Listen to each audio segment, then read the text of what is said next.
Hello everybody, मैं doctor चेतन sir स्वागत करता हूं आप सबों का अपने यूट्यूब चैनल डॉक्टर चेतन सर पे। आज की इस क्लास में हम लेके आए हैं आपके लिए क्लास 10th के क्वेश्चन बैंक सीरीज।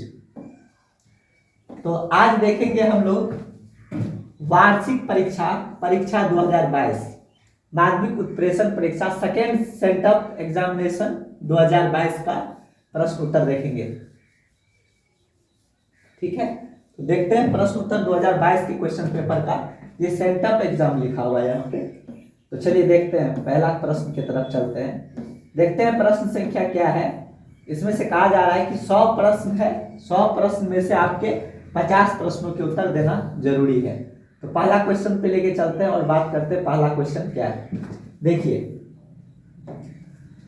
पहला प्रश्न ये कह रहा है, पहला प्रश्न यह कह रहा है कि a बराबर बी क्यू प्लस आर में a का मान 72 है, b का मान 9 है, q का मान 8 है, तो r का मान क्या होगा। आपको पता है कि a में भाग दिया जाता है b से और मल्टीप्लाई जो लगता है वो q होता है, शेष जो बचता है r होता है। यहाँ पे a का मान 72 है, तो 72 में भाग दिया जाएगा b से, b का मान 9 है, तो 9 8 72 और यहाँ पे 72 लिख के यहाँ पे 0 बच जाएगा, तो r का मान 0 हो गया। तो फाइनली आपका आंसर आ गया 0। याद रखिएगा, आपका आंसर 0 आ गया। चलिए बढ़ते हैं अगले प्रश्न पे।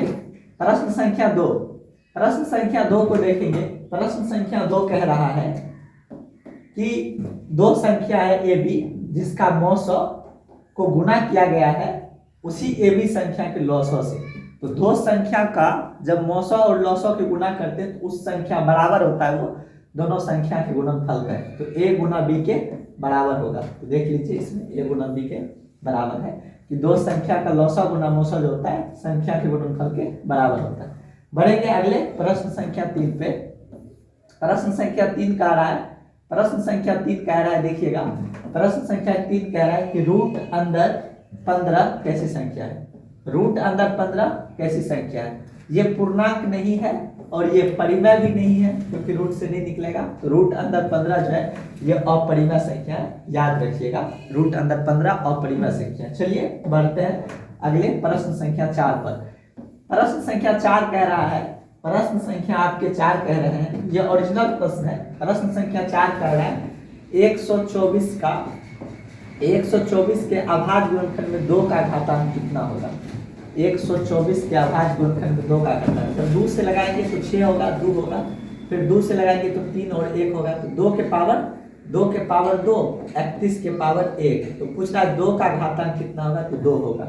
आपका आंसर ये निकल के आ रहा है। चलिए देखते हैं अगले प्रश्न संख्या, देखते हैं अगले प्रश्न संख्या 5 पे। प्रश्न संख्या 5 पे देख रहे हैं हम लोग। प्रश्न संख्या 5 ये कह रहा है कि निम्नलिखित में कौन सा भिन्न का दशमलव प्रसार शांत होगा।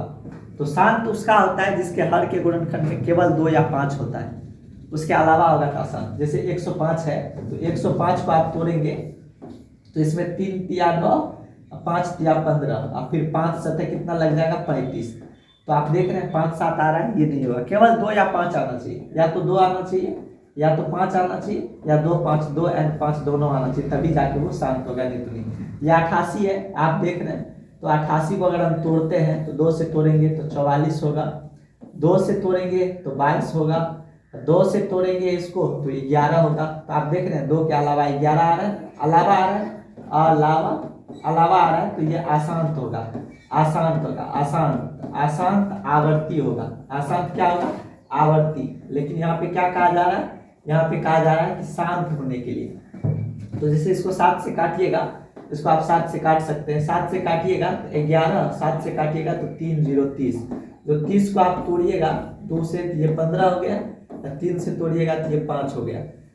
तो 2 और 5 के अलावा 3 आ रहा है, तो ये भी अशांत हो जाएगा, तो ये भी आपका नहीं होगा। 160 है, आप इसको तोड़ लीजिए, तो 160 2 से तोड़िएगा 80, फिर 2 से तोड़िएगा 40, फिर 2 से काटिएगा इसको 20, फिर 2 से काटिएगा इसको 10, फिर 2 से काटिएगा इसको 5। तो देख रहे केवल 2 5 है, तो 2 5 आता है तो शांत होता है, तो आपका फाइनल आंसर ये निकल के आ गया। याद रखिएगा हर के गुणनखंड में 2 5 होना चाहिए। अगर कोई p बटे q है, तो q का रूप होना चाहिए 2 के पावर n इंटू 5 के पावर n, जहाँ m और n जो है वो बिलोंग्स करना चाहिए होल संख्या, वो पूर्ण संख्या होना चाहिए, याद रखिएगा इसको। तो हर के गुणनखंड में 2 5 आता है तभी ये होता है, शांत होता है, नहीं तो नहीं होता है।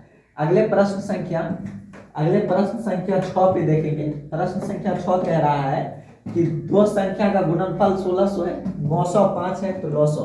तो 900 बराबर क्या आता है, गुणनफल बटा 900। गुणनफल बटे क्या आता है, 900। गुणनफल बटे क्या आता है, 900।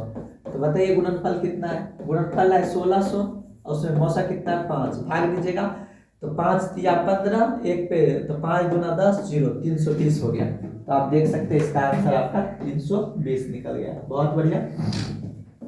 आगे अगला प्रश्न संख्या आपका है, नेक्स्ट प्रश्न संख्या 7, जो प्रश्न कह रहा है, प्रश्न संख्या 7 देखिए। प्रश्न संख्या 7 कह रहा है कि 36 और 84 का मौसम क्या होगा।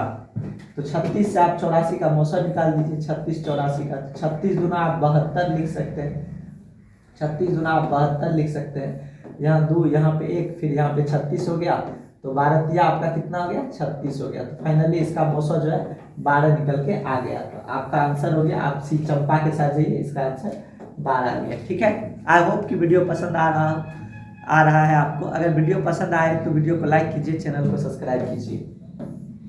नेक्स्ट प्रश्न संख्या आपको लेके आए 8 पे। प्रश्न संख्या 8 ये कह रहा है, कि निम्नलिखित में कौन बहुपद नहीं है।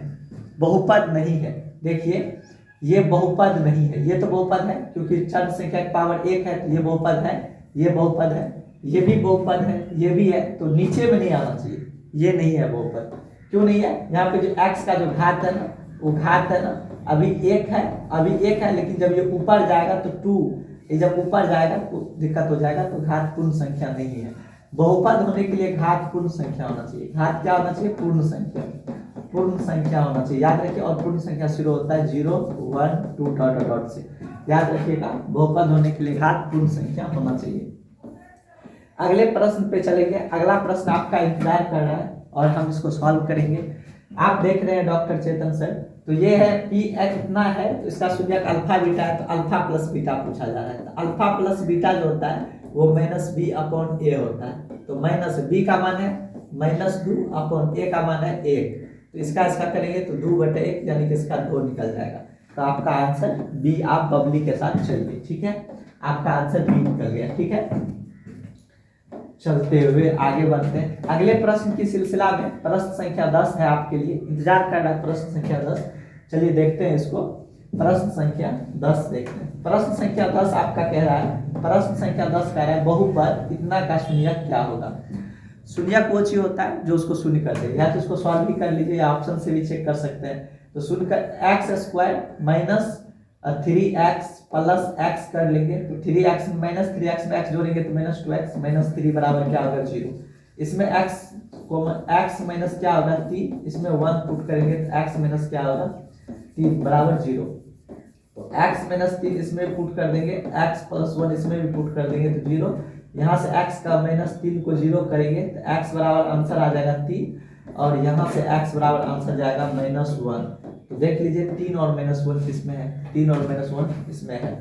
तो वीडियो कैसा लगा आप सबों को कमेंट सेक्शन में जरूर बताइएगा। वीडियो पसंद आएगा तो लाइक कीजिएगा, चैनल को सब्सक्राइब कीजिएगा। मिलते हैं अगले वीडियो पे। Thanks for watching. Doctor Chetan sir. जय हिंद, जय भारत।